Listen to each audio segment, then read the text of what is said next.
herbal teas can be such a simple yet truly effective way of getting medicinal herbs and their beneficial compounds into our lives. Teas also allow us to connect with ourselves. We get to check in with how we're feeling and choose a herb to suit. They allow us to experiment with smaller doses, get creative in making blends, and the method itself is so easy. You just make yourself a cup of tea. Wow, it's bright out here. I should have worn sunglasses.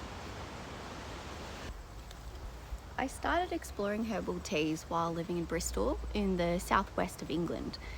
Think pockets of lush green spaces with a colourful city and densely forested areas, only a short drive away.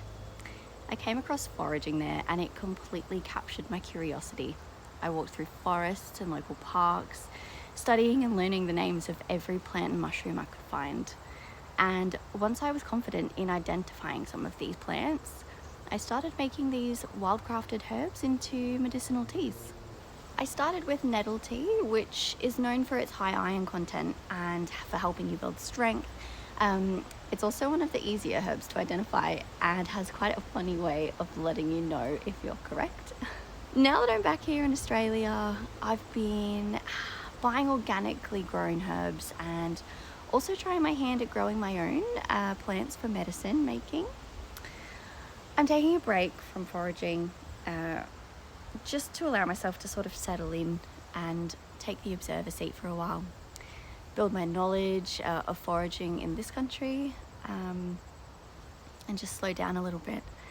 It's quite strange to feel so familiar and connected with the plants of a country I wasn't born in, but there's also comfort in this feeling of a connection to place that I've come to love and where my ancestors lived and possibly foraged for thousands of years. Settling back into Melbourne after being away for the last 3 years is proving to be quite the transition.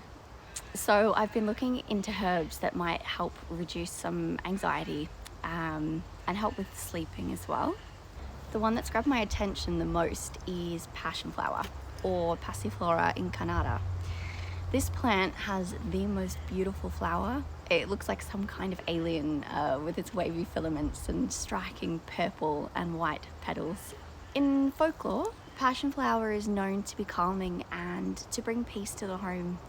It was used historically to help ease an anxious mind, promote restful sleep, and reduce restlessness.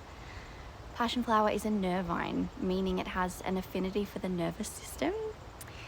And a study that I've linked below compared the efficacy of Passiflora incarnata and an anti-anxiety medication in treating generalized anxiety. And interestingly, there were no significant differences between either treatment, meaning Passionflower was just as effective as this anti-anxiety medication. It's suggested that Passionflower helps to reduce stress, depression, insomnia, and has the added benefits of containing flavonoids. And these are antioxidants that help fight off free radicals or everyday toxins and stresses. Some of these flavonoids also bind to GABA receptors, which causes a calming effect without any drowsiness. If you want to know more about Passionflower's interaction with the GABA system and its neurological sort of actions, I've linked another really interesting article for you in the description. This is what I love about herbal medicine. You don't just get the desired sort of isolated effect of an individual compound, you get a much more holistic treatment with a range of benefits from the herbs you choose to use. So you're not only getting the benefit you're after in isolation, but so much more. As a disclaimer, I will say though that in my mind, herbal medicine is not a replacement for modern medicine. It's not in conflict with modern medicine or GPs, but is an accessible way for the everyday sort of person to prevent illness and support their bodies to do what they do. So if you have any sort of medical conditions or are pregnant or taking any medications, make sure you do seek the guidance of a qualified health professional before experimenting with any sort of herbal medicine.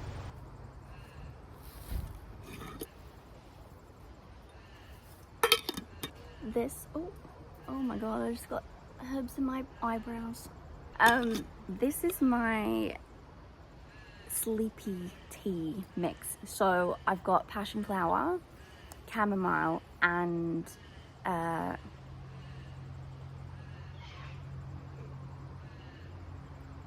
passionflower, chamomile, and hawthorn.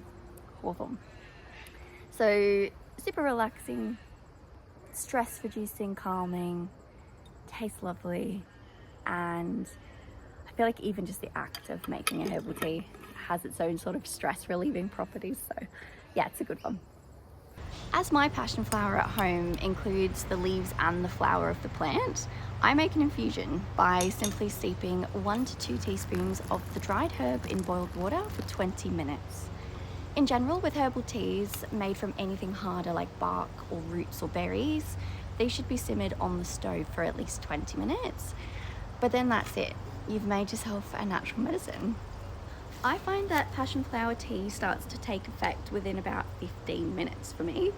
And I always find it easier to fall asleep with a calmer and less busy mind.